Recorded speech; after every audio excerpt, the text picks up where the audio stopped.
하나님의 말씀은 누가복음 22장 7절부터 13절 말씀까지입니다.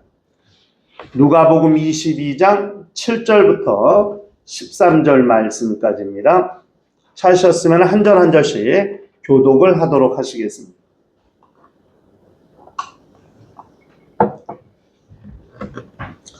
유월절 양을 잡을 무교절 날이 이른지라 예수께서 베드로와 요한을 보내시며 이르시되 가서 우리를 위하여 유월절을 준비하여 우리로 먹게 하라.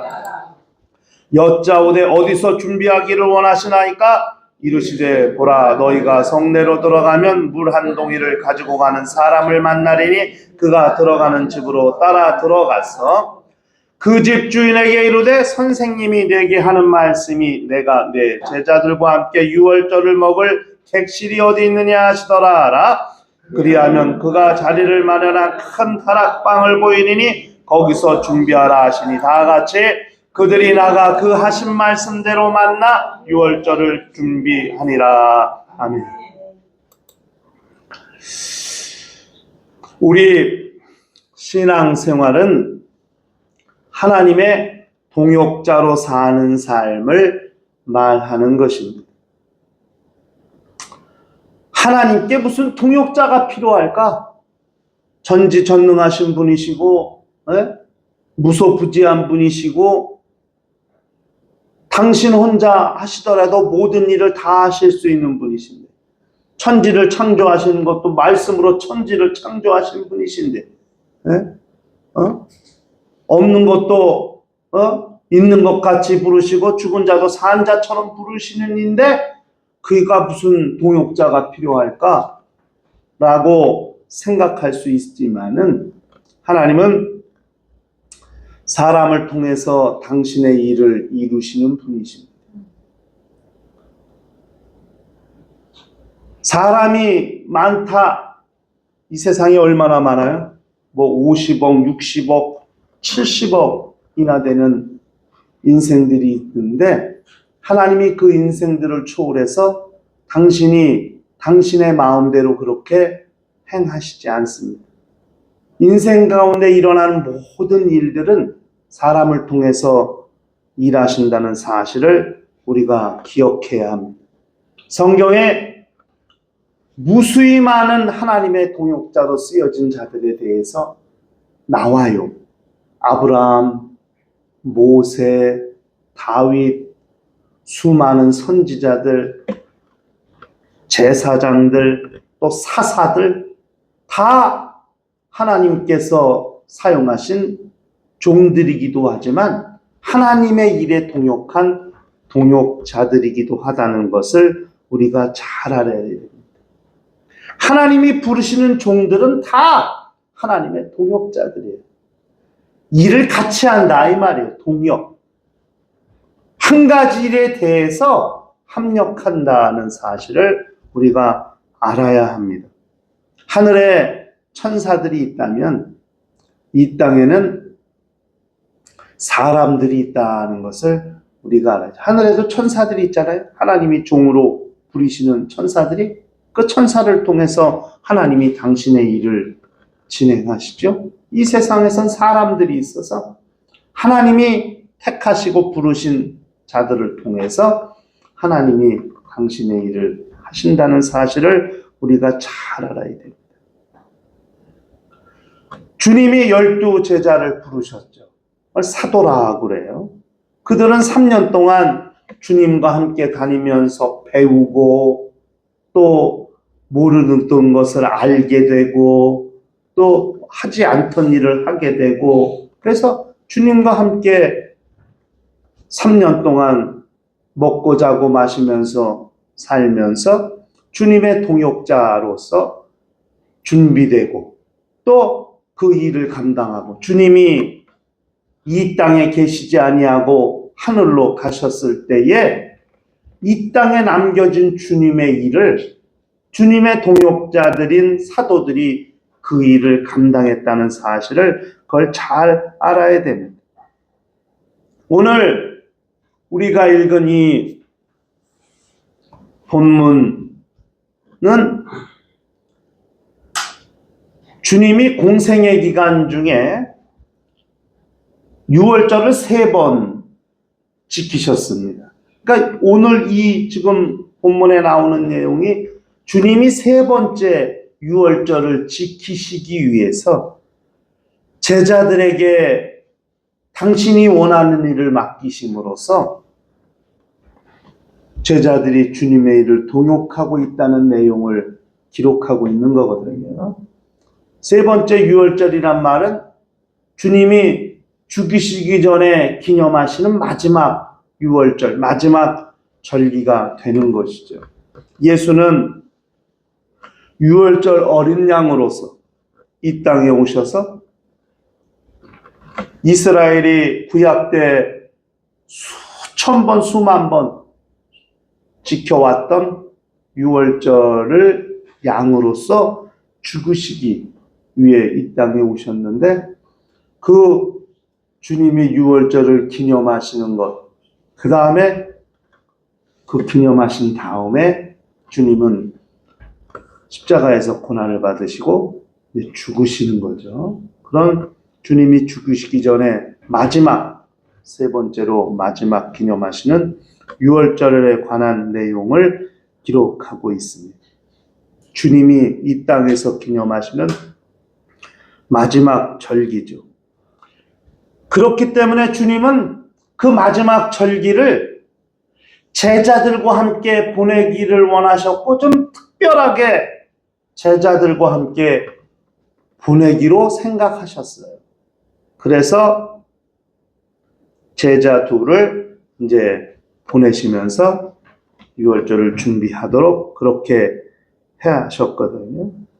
이 본문의 내용을 통해서 주님의 동역자 된 우리가 갖추어야 할 자세, 조건 같은 것들을 우리가 함께 좀 생각해 보고자 하는 겁니다. 주님의 제자들, 다시 말하면 주님의 동역자가 되는 사람들은 어떤 사람인가? 첫째는 그분의 말씀에 순종하는 사람들이어야 한다는 것. 주님이 지금 유월절을 준비하기 위해서 보내신 2명의 제자를 베드로와 요한이라고 성경은 그렇게 기록하고 있습니다. 12 사도 중에 아주 가장 핵심적인 인물 둘을 뽑으라면 베드로와 요한이죠. 다른 제자들을 부르시는 것도 엄청나게 의미가 있습니다만 베드로와 요한을 주님이 당신의 제자로 부르실 때는 그 부르시는 장면, 부르시는 상황을 성경은 아주 자세히 기록을 하고 있거든요. 우리 마태복음 4장 18절부터 22절까지 한번 제가 볼게요. 갈릴리 해변에 다니시다가 2 형제 곧 베드로라 하는 시몬과 그의 형제 안드라가 바다에 금을 던지는 것을 보시니 그들은 어부라. 말씀하시되 나를 따라오라. 내가 너희를 사람을 낚는 어부가 되게 하리라 하시니 그들이 곧 그물을 버려두고 예수를 따르니 거기서 더 가시다가 다른 2 형제 곧 세베대의 아들 야고보와 그의 형제 요한이 그의 아버지 세베대와 함께 배에서 금을 깁는 것을 보시고 부르시니 그들이 곧 배와 아버지를 버려두고 예수를 따르니라. 이렇게 성경은 말씀하고 있거든요.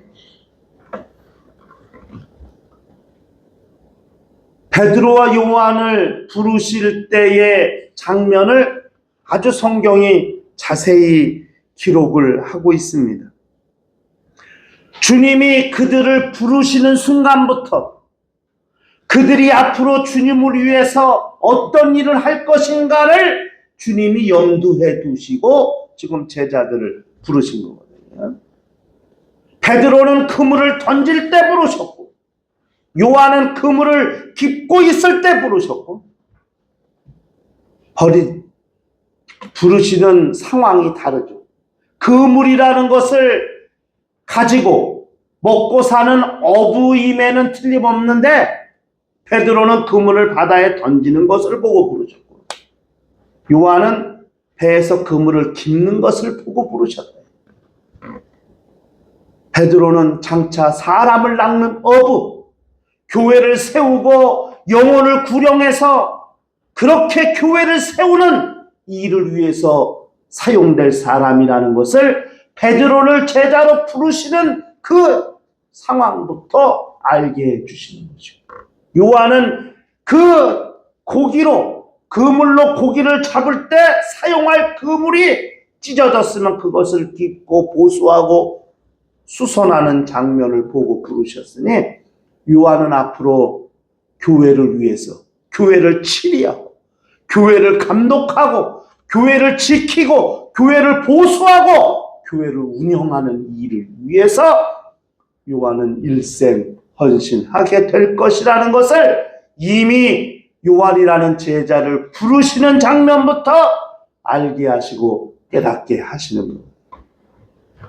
매우 중요한 장면이고, 베드로는 결국 로마에서 순교당해 죽었죠. 베드로가 예수께서 부활하신 다음에 예루살렘 성전에서 설교할 때 설교를 듣고 3,000명이나 한 번에 회심하고 돌아오는 사건이 일어났어요. 베드로의 설교 한 번 듣고 3,000명이 그리스도인이 되었어요. 그물 한 번 던졌더니 고기가 3,000마리나 잡힌 것과 같아요. 사람 낚는 어부를까 되게 하시고. 베드로는 그저 영혼을 구령하는 일. 요한 사도행전 11장 12장 읽어가면 이방인으로서 최초로 그리스도인이 된 고넬료 가정의 이야기가 나오잖아요. 그 고넬료 가정도 누가? 베드로가 가서 설교 한 번 했더니 그들이 다 은혜 받았고, 은혜 받는 순간에 성령이 임하셨어요. 이방인에게 최초로 성령이 임했어요. 깜짝 놀랐어요. 베드로가 거기서 침례를 줬는데 고넬료에게부터 이방인에게 드디어 복음이 증거되는 그 역사. 다 베드로가 한 일이에요. 유대인들을 한 번에 3,000명, 이방인에게도 복음 정해서 그리스도인이 되게 하고, 그가 사울에게 안수해서 안디옥으로 보내지 않아요? 베드로가, 제자들이 안수해서 베드로가 중심이 되어서 그 사울을 통해서 이방인들이 다 주께로 돌아오는 일이 얼마나 크게 역사했습니까? 영혼을 구령하는 일, 사람 낚는 어부로서의 역할을 베드로는 생각한다. 요한은 100살을 살았는데 그 100살 살 동안 요한이 교회를 지켜낸 것 이루 말할 수 없어요. 영지주의를 비롯한 수많은 이단 사상이 출몰해서 기독교를 뒤흔들 때에 요한의 가르침, 요한의 편지, 요한의 복음을 들은 자들이 믿음을 지키며 끝까지 그리스도의 몸된 교회를 지키는 일을 했거든요. 베드로와 요한은 부르실 때부터 남달랐어요. 부르신 때부터 배를 버려두고, 아비와 배를 버려두고 그물을 버려두고 예수를 따랐어요. 주님의 동역자들은 순종하는 사람들입니다. 베드로 보세요. 내가 밤이 맞도록 수고해서 그물을 던졌는데 고기 못 잡았어요. 그런데 당신의 말씀을 의지하여 그물을 내리래. 주의 말씀에 순종해서 그물을 내렸더니 그물이 배에 그냥 그물 안에 고기가 가득하게 돼서 옆에 있던 동무들 보고 와서 도와달라고 할 만큼 고기를 많이 잡았다. 내가 밤이 맞도록 내 생각, 내 지혜, 내 방법으로는 실패했지만 당신의 말씀을 순종하여 그물을 던집니다. 그때 밤새 그물질해도 고기가 없었는데 그 순간 어디서 고기가 나타났는지 베드로가 던진 그물 안에 고기가 가득하게 잡혔다. 하나님의 동역자, 주님의 동역자가 누군가? 주의 말씀에 순종하는 사람들이 주님의 동역자입니다. 여러분, 예수 믿는 사람들은 다 주님의 동역자라고 그렇게 말할 수 있거든요. 과연 우리는 주님의 동역자로 살고 있는가? 정말 주의 말씀을 그렇게 순종하며 살고 있는가? 우리 자신들을 돌아보고 또 깨닫는 귀한 시간이 되었으면 좋겠습니다. 두 번째, 주님의 동역자들은 누구냐면 끝까지 주님의 사랑을 받는 사람들이 주님의 동역자들입니다. 여러분, 유월절은 이스라엘의 3대 절기잖아요. 그러면 이스라엘 사람들은 반드시 유월절에 예루살렘 성전에 와서 제사를 드려야 돼요. 제사를 드릴 때 뭘 드려요? 번제를 드리죠. 그 번제가 뭐예요? 모든 죄를 사하는 제사가 번제잖아요. 근데 지금 예수께서 유월절 제자들과 함께 유월절을 기념할 그곳을 찾으셨어요. 근데 보세요. 지금 12명 중에 누가 같이 있는 거예요? 12제자 중에? 가룟 유다도 포함되어 있는 거예요. 그렇죠? 그러면 가룟 유다는 지금 어떤 상황이에요? 지난 시간에 우리가 했던 것처럼 대제사장과 장로들에게 가서 예수를 넘겨줄 방도를 논의하고 그 방도를 찾고 그 기회를 찾아서 언제 예수를 넘겨줄까 호실탐탐 기회를 노리고 있는 사람이 예수의 12제자 중 하나인 가룟 유다거든요. 근데 지금 이 자리에 그 가룟 유다도 있거든요. 그런데도 주님은 끝까지 가룟 유다를 끝까지 가룟 유다가 회개하고 돌아오기를, 이 유월절에 이 절기에라도 이때라도 자기 죄를 깨닫고 회개하고 돌아오기를 그렇게 안타까운 심정으로 기다리고 계시는지도 몰라요.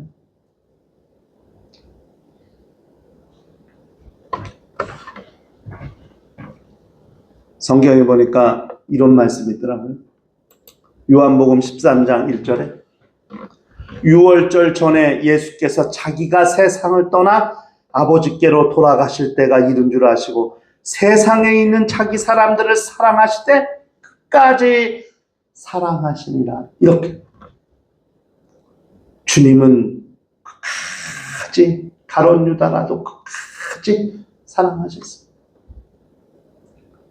최후의 만찬, 만약 최후의 만찬장까지도 가룟 유다가 같이 있었어요.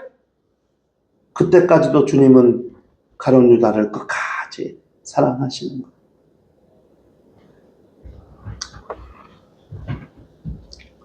가룟 유다는 예수를 넘겨줄 기회를 잡아야 했기 때문에 예수의 말씀 한 말씀이 굉장히 중요한 거거든요. 왜?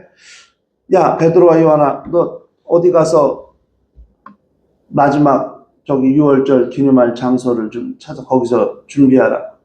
거기가 어디지? 가룟 자는 귀가 번쩍, 어디지? 그런데 예수께서 어디라고 특정 장소를 지칭해 주시 않았잖아요.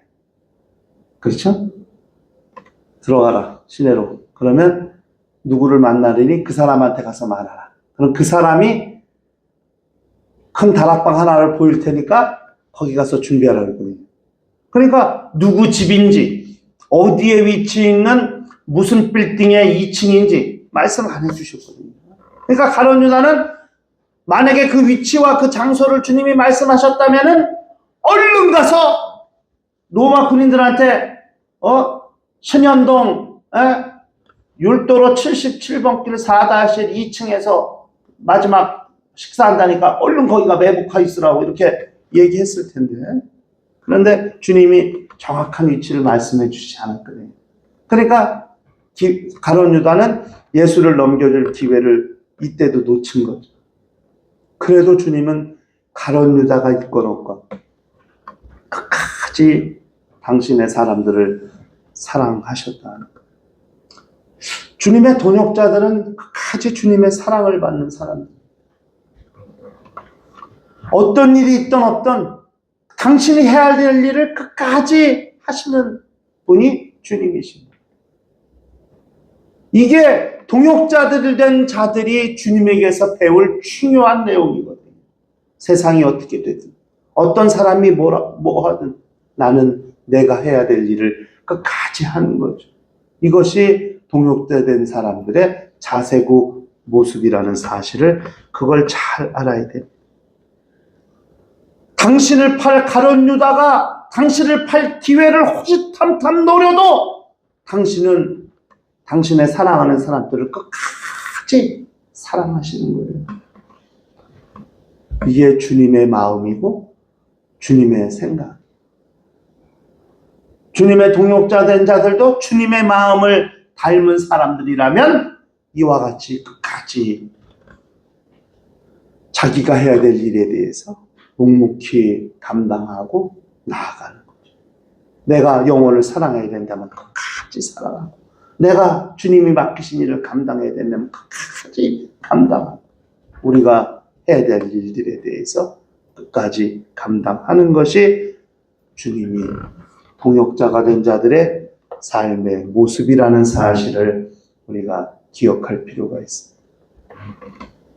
그리고 마지막으로 주님의 동역자 된 사람들은 자기가 일할 장소를 가지고 있어요. 주님이 말씀하시고 주님이 허락하신 일들을 감당해야 될 장소가 어디입니까? 주님이 거기서 준비하라. 거기서. 그리고 베드로와 요한을 보내셨거든요. 베드로와 요한에게는 지금 주님이 이 땅에 계실 때 마지막으로 지키실 유월절을 준비할 자신들의 장소가 있었어요. 어디? 거기.